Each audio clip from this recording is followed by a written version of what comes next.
picture, right? yes, the picture now, No you're clitoris, mutilated. no lips, and then you've been stitched up. So now imagine someone like that who is going to engage in a sexual intercourse. First of all, the space is this small.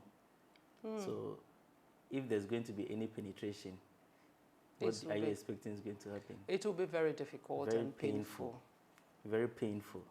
Ow. Very painful. From a place where men will marry women, and if they have not gone through that, they will themselves take them through that.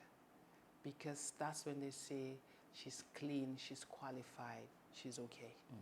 So I have to go through that for your pleasure. I have to go through the pain, no lubrication, difficulty in penetration. And this nerve, this clitoris that are all the sensory nerve that gives me the sexual pleasure has to be taken away, all because of a culture. First of all, FGM is a violation against human rights, and it should be illegal for this practice to go on.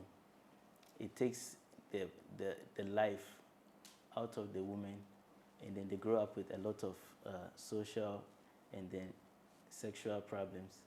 According to the World Health Organization, over 200 million girls and women living in regions where female genital mutilation is practiced are victims of FGM. 3 million girls are at risk of undergoing the practice in Africa, Asia, and the Middle East. Today, we want to look at female genital mutilation, the impact on our health, on our sexual intimacy, and childbirth.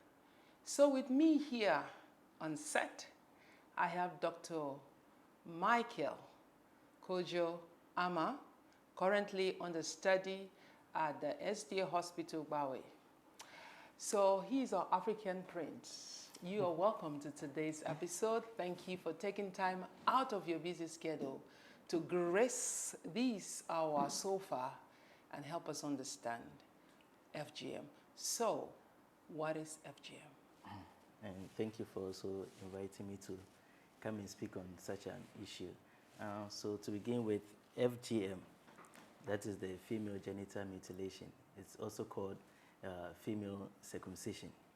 Yeah, so FGM is the partial or total removal of the female external genitalia, or any form of injuries to the external genitalia.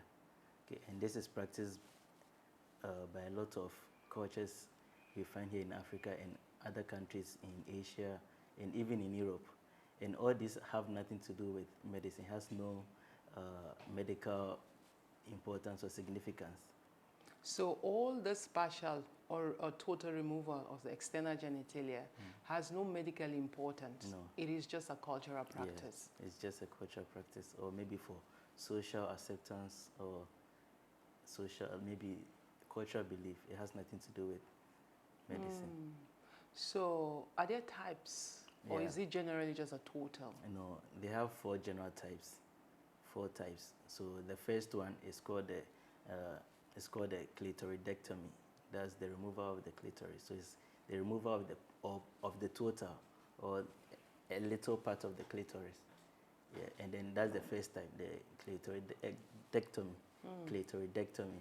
And then the second type is called excision. That is the removal of the clitoris. That's the total or part of the clitoris.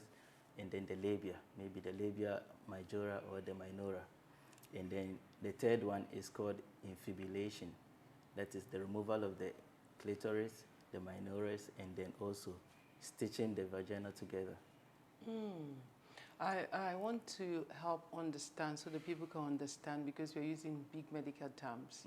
So can I just say the labia minora majora, call them the lips that cover? Yeah, okay. The lips of the vagina. Okay, yes. So the types 1 to type 3, they include, they remove the clitoris, the lips, or total. And then they remove the lips. Yeah. And the worst part is they don't only remove the lips, they stitch again. That's the third part. They stitch it together, and then they leave a small space for urination and menstruation. That's really painful. Yeah, more than painful. So it means the whole woman has been mutilated. It is not because of any medical benefit. It has no medical It's just benefit. because of a cultural practice. Yes. And it's very prevalent in certain parts of the world. Yes, specifically Wow. like in Africa, Western Africa, Eastern Africa, and some countries in Asia. Okay.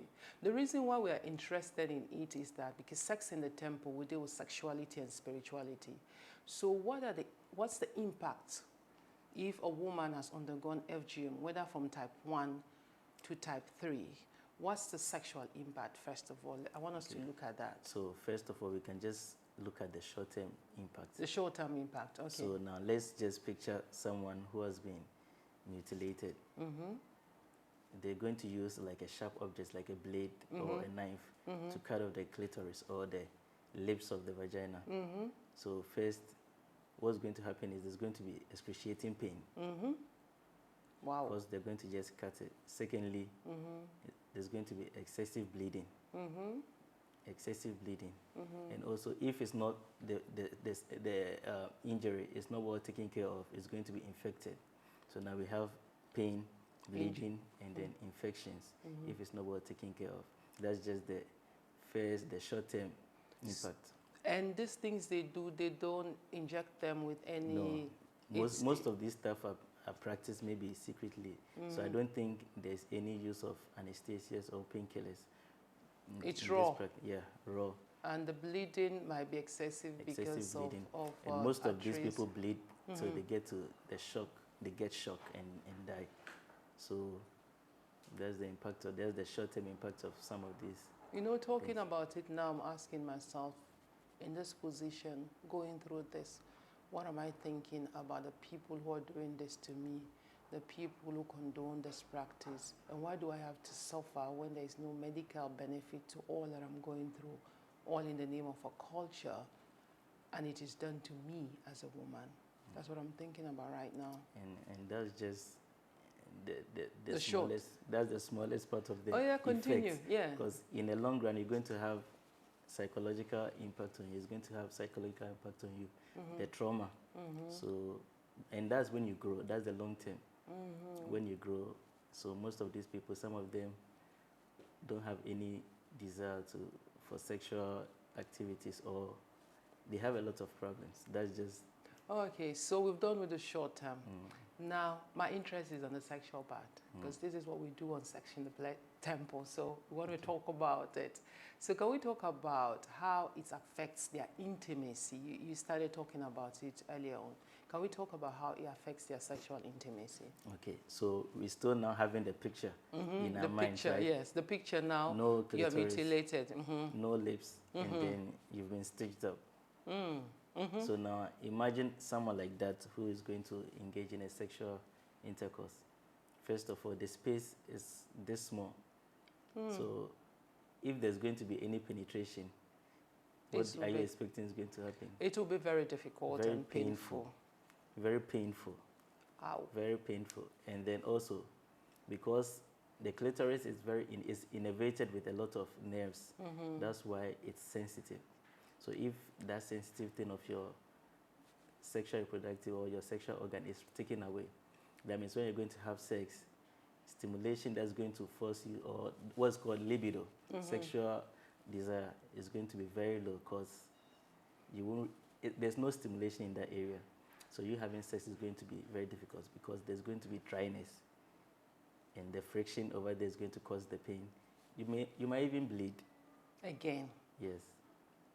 And also there's a lot, there's painful, it's going to be painful, it's going to be less like dry. You won't even have the desire caused of the pain. So most people won't even continue the sexual act because of the pain they're feeling. But the man will be okay though. It's only me, the woman, that has been mutilated. It will depend, because I don't think any man will enjoy seeing his woman go through that pain, unless maybe people in areas where they practice this, and that's the norm. I come from a country where it is practiced. And I'm not talking because I just want to say it. I come from a place where men will marry women, and if they have not gone through that, they will themselves take them through that, because that's when they say she's clean, she's qualified, she's okay. So I have to go through that for your pleasure. I have to go through the pain, no lubrication, difficulty in penetration, and this nerve, this clitoris that are all the sensory nerve that gives me the sexual pleasure has to be taken away, all because of a culture. Why? I'm just thinking, why will I have to go through that? So this is how it affects their sexual intimacy. What about childbirth? Yeah, there are also a lot of complications in childbirth. Still having that picture in your mind. I still have the picture of no lips, no clitoris. It is dried, stitched, scarred. Okay, so imagine, even they have problems with menstruation. Oh, Yes, because there's no space. Yeah, space. So when you are menstruating, there's a lot of pain, and also there's a small space for all this stuff to come out.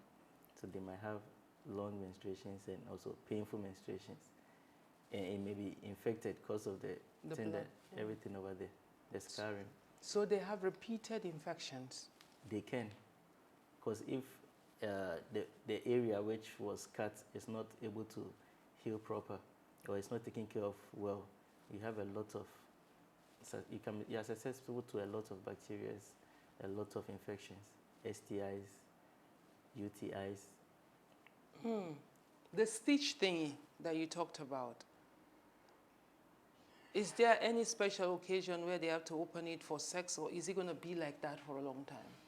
The third type that you talked about. Okay, so for that one, if it's maybe the person goes to the hospital and is seen and then wants to remove it or correct it, there's a procedure which is called de-infibulation. That means they're going to remove the stitches. The heel stitches. Yeah. They're going to surgically remove it so that it can give enough space. Yeah. And there's also another one which is called reconstruction. They'll reconstruct the whole reproductive organ for you. All right, we'll come to that one. Yeah. We'll come to that one. So we're still with the childbirth. Yeah, still with the childbirth. Because when you're going to, like, for a normal, I don't know if I should say normal, for a normal woman, yeah, it's going accepted. through labor, a woman who is not mutilated. Yeah, who is not mutilated. During child labor, the canal has to open for the child to pass. So imagine someone who has been stitched in that area. It means there's going to be a lot of difficulty for the child to come out. So with that, if the person is still forcing to give birth in that area, it can prolong the labor, which by the end of the whole process, maybe the child will come out dead, maybe the canal is going to rupture a lot. So mostly these people, because of the complications, the only way is for a cesarean section or to cut the perineum, the gap between the vagina and the anus, to give space for the baby. So these are some of the complications that can happen during childbirth. The long-term complications. So we look at the short-term, the pain. The second one is our sexual intimacy, as it decreases the desire and sometimes causes pain. The childbirth is that they might have to open up that stitch again that you talked about. And if they can also do I think they call it episiotomy or something like that, cut that space so that it can come, or they have to do cesarean section. Either way, it's not comfortable. It's not easy. All because of someone's cultural practice that had to make me less of a complete human being because it is a norm in that community. Dr. Michael, we live in Africa, and Africa is one of the countries where this is prevalent. We have short-term complications, we have health complications, we have childbirth complications, we have issues with sexual intimacy. What do you tell people? I want you to look into this camera and talk to people before we continue. I want you to look into this camera and tell people about this practice that they condone and they think is okay, and what we can do together to save women who are at risk. According to the World Health Organization, 3 million girls every year are at risk. talk to these people on that. Okay, so the little advice I can give is, first of all, FGM is a violation against human rights, and it should be illegal for this practice to go on. It takes the life out of the woman, and then they grow up with a lot of social and then sexual problems, and just for someone's culture, I don't think ladies have to be sent to all this stress and pain. So I think this thing, all of us, people who have gone through this FGM or who have knowledge about this, should be able to speak up, so that to educate people on this procedure, so that it can be abolished, because it's past time this thing is still going on in 21st century. Thank you so much, Dr. Michael. I just want to tell people that many a times we look at this thing and trivialize them and say, oh, I don't think it's as you people are saying it. But he's coming from the medical field. He's witnessed people going through child labor, who is experienced people suffering, difficult pain, people losing their loved ones, having issues with intimacy, the pain, and it's for life. Once that thing is damaged, no matter what they do to try to reconstruct, it's not going to be as original as it is. I am a woman, and I want to live my life fulfilled without being mutilated, without being subjected to a cultural practice that takes away the joy and the fulfillment that I should have, because people think that it is okay. So we are here to re-educate people. It is dying down in some countries. In some countries, it is still prevalent, and now it has gone underground. That's the danger. If you see it, then you know you see it. But when you don't see it, it thrives in secrecy.